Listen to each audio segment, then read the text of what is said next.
Pouvez-vous nous expliquer en quoi consiste le programme EVARS? Alors, le programme EVARS veut dire éducation à la vie affective, relationnelle et à la sexualité. C'est un programme officiel qui a été enfin publié au journal officiel en février 2025, alors que depuis 2001, une loi demandait à ce que tous les élèves scolaires, en primaire, au collège, au lycée, aient accès à 3 séances d'éducation à la vie affective, relationnelle et sexuelle.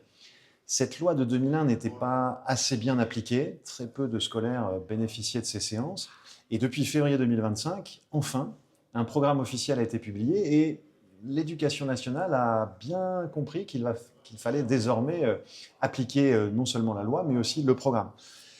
Nous avons eu la chance au cours de notre session d'aborder ce point-là et d'aborder surtout toutes les difficultés inhérentes à ce nouveau programme. Et alors justement, quelles sont-elles ces difficultés rencontrées depuis cette nouvelle réforme? Ce dont on se rend compte, c'est que ce programme ne suffit pas à répondre à tous les problèmes, à toutes les questions. Par exemple, l'éducation nationale a pour mission de faire appliquer ce programme, mais n'a pas encore pu former tous ses personnels. Il y a beaucoup d'enseignants, beaucoup de professeurs qui ne sont pas assez bien formés et qui ne se sentent pas à l'aise ou qui n'ont pas les compétences pour aborder les sujets du consentement, des violences par exemple, sexistes et sexuelles, des différentes sexualités, de l'orientation, du genre, etc., avec leurs élèves.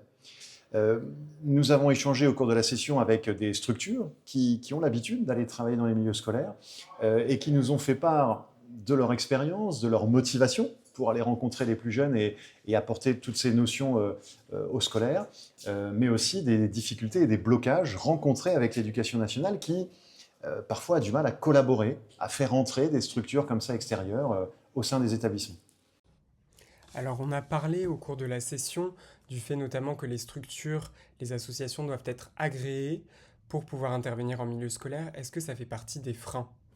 C'est une difficulté supplémentaire parce qu'effectivement, des gens motivés, des associations motivées, des professionnels formés se heurtent parfois à l'absence d'agrément, si on peut dire comme ça, c'est-à-dire on va parfois se priver de gens bien formés et motivés pour aller intervenir auprès des élèves.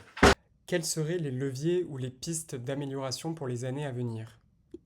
Là, je vais reprendre un peu les propos de mon collègue Jean-Baptiste Lusignan, qui a participé à la session avec nous tout à l'heure, qui se dit très optimiste, qui espère que dans les années à venir, des professeurs d'EVARS pourront peut-être être formés, mis en place dans les établissements. Ce qui est sûr, c'est qu'il va falloir du temps, probablement, pour mettre au point le programme de formation, trouver des gens motivés, peut-être des professeurs de SVT, peut-être d'autres, afin de les former et de les amener à participer aux sessions EVARS dans les meilleures conditions pour eux et pour les élèves. Il y a beaucoup de motifs d'espoir, mais à condition que tous les gens motivés s'emparent du sujet et tentent, continuent de se rendre dans les établissements pour voir les élèves. Merci au CORES pour cette journée et à très bientôt tout le monde.